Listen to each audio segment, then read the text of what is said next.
യാ അല്ലാ, നീ എന്നെ സൃഷ്ടിച്ചു.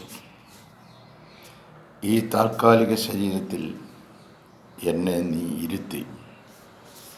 നീ അത് സൃഷ്ടിച്ചത് ഭൂമിയിൽ നിന്നാണ്. ഒരു ദിവസം ഈ ശരീരം ജീർണിച്ചു പോകുന്നതാണെന്നും നീ പറഞ്ഞു വച്ചു. ഭൂമിയിലേക്ക് അത് മടങ്ങുമെന്നും നീ പറഞ്ഞു. എന്നിട്ട് ഞാൻ നിന്നിലേക്ക് മടങ്ങുമെന്നും നീ തറപ്പിച്ചു പറഞ്ഞു.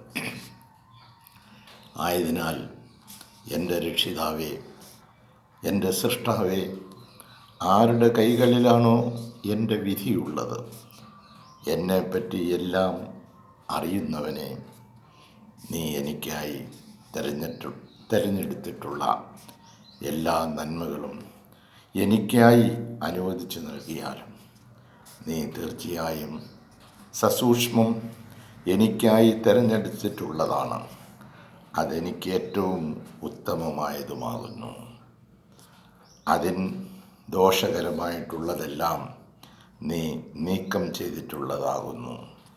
ആയതിനാൽ ഈ ലോകത്ത് എനിക്ക് നല്ലതായി നീ എന്ന് കാണുന്നുവോ അത് നൽകിയാലും, മണ്ണിനാൽ സൃഷ്ടിക്കപ്പെട്ട ശരീരത്തിനു വേണ്ടി മാത്രമുള്ളതല്ല, മറിച്ച് എൻ്റെ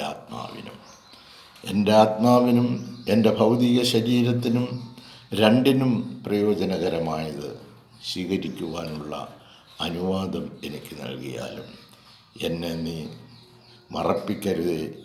എൻ്റെ ഈ ശരീരം ജീർണിക്കുമ്പോൾ എൻ്റെ യഥാർത്ഥ ഞാൻ, എൻ്റെ ആത്മാവ് നിന്നിലേക്ക് മടങ്ങുന്നതാണ് എന്ന്.